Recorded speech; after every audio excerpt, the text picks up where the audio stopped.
Hey, it's Helen Martin here from www.helenmartinonline.com. How are you going? I hope you're having an awesome day, whatever you are up to in your neck of the woods. I'm actually sitting in the back of my car. I'm waiting to go into an appointment, but I did want to come on live and just give you some information about Facebook groups, which is important, and I've got some great content for you this week. But the reason why I'm sitting in the back of my car is because I've got two cars either side of me that have got people sitting in their front seat. They're both on their phones with their windows down and they're really, really loud. So I thought I'd just jump in the back seat to sort of get rid of the noise, and so I can sort of talk to you clearly. If we're meeting for the very first time, put down the word new and tell me where you're coming in from. So it is Helen here from helenmartinonline.com, and predominantly what I do is help home-based business owners bring their business online. So things like social media, branding, Facebook advertising, lead generation, video marketing, Facebook Lives, you name it, whatever it is to build your business online. If you are here with me live, say hello. If you're catching the replay, put the word replay down below so I can go and say hello to you afterwards. But what I wanted to talk to you about today is a little bit about Facebook groups, and the reason why I wanted to alert this to you sort of now is because I've got a few Facebook groups that I control. And I went into one of them yesterday and I got a little alert from Facebook, and then I went into my other groups and it was relevant to those groups as well. So I just wanted to make you aware of it if you're not aware of it yourself. So so 3 tips for you, but tip number 1 is, and it seems to be just Facebook groups, not pages. So if you've set up a self-branded sort of Facebook page, sort of your personal page, it doesn't affect that. This is only for Facebook groups. So you might be using Facebook groups for your company. So you might have a page to do with products and promoting your products. You might have a page to do with the business opportunity side of it. You might have groups for sort of a variety of reasons, for dropping prospects into sort of those kind of things. So just give me a little bit of an indication. Any of you that are running group pages, just put the word group down below, just so I know, just get an indication of who is and who isn't. But on this group pages, so I went into one of mine yesterday and it brought up a little alert from Facebook saying the dimensions of the picture at the top, sort of the banner, the big picture, that you're not the little picture of yourself or whatever it is, but the banner at the top, that they've changed the dimensions from Facebook to be, I guess, more congruent with other forms of sort of social media. But as a result of that, by changing the dimensions of that, it skewed my banner. So my face was cut off, half cut off, and the writing was half cut off. So then I thought, I wonder if this is just this group page or my other group pages, because I've set up group pages for my team in relation to product and business. So then I went to those other group pages, same thing. Wording has gone off the page. Somebody's half a body, like their leg was missing, because they've changed the dimension of the banner for group pages. So I just wanted to alert that to you. If you're not aware of that yet and you run a group page, so it's not a public page, it's not an entrepreneur page, it's a group page. If you've got a page which is considered a group, then go and have a look, if you haven't been in there in the last sort of 24 hours, and have a look at your banner shot to see whether it's still sitting nicely. You might be lucky enough that the dimensions have only just shifted it in a way that hasn't skewed anything, but I would go and check, because the last thing you want is somebody going to your page and the banner's all off center and looks really weird. So that's tip number 1. There has been a change to the dimensions of your banner, the picture up the top, so go and check it. Number 2, now this could actually be relevant to all Facebook pages, but it's good for groups, is how do you get a particular post back up the feed? So you've done something really important that you want people to see, but because the volume of posts that might be there, it keeps getting sort of pushed down the page. So I'll give you an example of what I mean here. I have, so let's say a group page for my team, my network marketing team, and it's a product page. So when I set up the page, I put a whole lot of great information about the products, like company videos about the different products. I link to a webinar, different things. The more scientific side of it, I link to that if people want to see ingredients and stuff like that. So that's awesome that it's on the page, but when I keep adding to the page and other people get adding to the page, it keeps getting pushed down the feed. So if you want something to stay current, if you want something to stay up the top of your page, then tag somebody in it, or reply to somebody's comment, or change something in the wording up the top, so it's sort of like refreshes it and bring it right up to the top of the page again.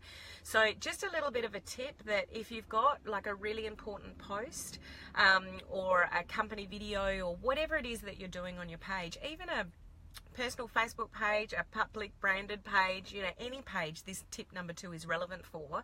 If you want people to see it more often and bring it back up the feed, then do something to that post, like activate something, tag somebody, make a comment, reply to somebody, put a smiley face to somebody's comment, whatever it is, and it'll bring it right back up to the top of the feed again. So that's where you can get more exposure for something that's important to you and you want people to see more of it.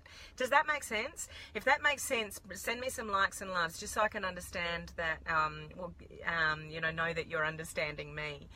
Now, the third tip, I really want you to have an awareness when you're using groups that you don't blatantly add people to groups that you haven't had a conversation with about it. In December, 30 to 40 group pages got shut down by Facebook. The reason for that, well, they were all really related to the same sort of network marketing company, like distributors doing the sort of same thing, because what they were doing is they were on a bit of an action plan just to add as many people as they can to the groups. Now, that's really not good business. It's not good relationship building. It just pisses people off when you add them to groups and they don't know what it is. So please don't do it. If you're going to add somebody to a group page, they've got to have some level of awareness of what you're adding them to. Best case scenario is to ask for somebody's permission to add them to that group. So you add them to the group, you tell them you've added to them to the group, or you tag them to a post that you've talked about, and maybe it's a group page regarding products. You've talked about a product and said, look, I've got a Facebook group page that's got some more information about that, or a video about those sort of products. Are you happy for me to tag you into that post and add you to that group? Yep, no problem. So then you add them to the group, tag them to the post, and away you go. That they're informed, they're happy for that, and there's no sort of negativity around that. The problem with adding people to a group page when they're not haven't given you permission is it creates angst and it creates negativity.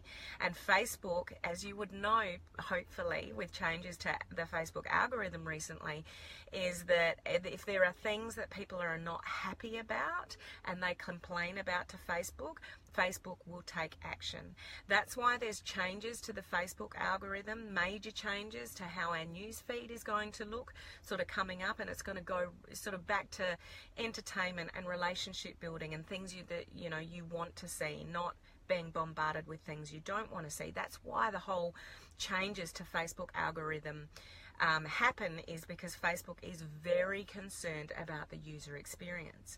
So I'm presuming, I don't really know, but I'm presuming what would have happened in this circumstance is that there were a lot of complaints maybe to Facebook that they were being added to groups that they had no awareness of. So Facebook literally shut down these group pages. So you want to be really aware of that, and it's certainly not a practice that you want to promote yourself. So just quickly, in summary, those 3 quick tips about Facebook group pages, if you're using them or thinking about using them in the future, what to be aware of. Just make sure you've reconfigured your banner picture up the top, that it looks okay. If you've got a group page and you haven't been there the last 24 hours, go and have a look just to check. Number 2 is, if you've got stuff on group pages or any Facebook page, actually, that you want to stay up the top of your feed, then tag somebody in the post, write a comment, reply to somebody's comment, change some wording up the top or something and bring it back up to the feed. That's really important. You don't want to lose something that's really important that people need to see. And number 3, please don't add people to group pages that you haven't had a conversation with about that group or got their permission to add them to that group page, because it just results in a negative user experience, which could result in a complaint to Facebook, which then could result in your Facebook group page being shut down. So you certainly don't want that to happen. So does that make sense? Anybody that you know is using group pages, then please tag them into this video or share it out to them, because it is important information on, you know, making sure it's looking right, getting the right information to sit at the top of the page, and making sure it's not getting shut down. So 3 sort of really key things there with group pages. So I hope you got value out of that. If you got some value out of that and, you know, you found the information useful, just put the word yes down below just to make sure you know, that I know that you're getting value from my content. Now, I've got some great content for you this week. This is just the first of a few videos I'm doing this week. Tomorrow, I'm going to be talking about happiness and how to elevate your happiness. It's just so important to be happy in life, because everything else elevates when you're happy. Your relationships are better, your business is better, you just move through life being happier, your financial situation can be better. So really, really important topic. The day after that, I'm talking about, what am I talking about? How do you position yourself as an authority online when you really don't feel you have the success to do so yet? So I'm talking about how do you elevate your authority? How do you be seen as authority on Facebook when you don't feel you're one yet? And then the next day, I really want to revisit, if you've watched any of my videos previously, I've talked about this a lot, is the difference between using your personal Facebook page and a business page when building your business online. So I want to revisit that, because I'm seeing a bit of a trend of some gurus and what they're doing out there with their personal Facebook pages and business pages. So I want to address that, because I feel it could be having an impact on what people are doing, and you need to understand, really understand the difference between using a personal Facebook page and a business Facebook page when you're building your business online. So stick around for those 3 videos that will be coming to you in the remainder of the week. So I will look forward to seeing you tomorrow for my Facebook Live on happiness. So I'll see you then. Bye.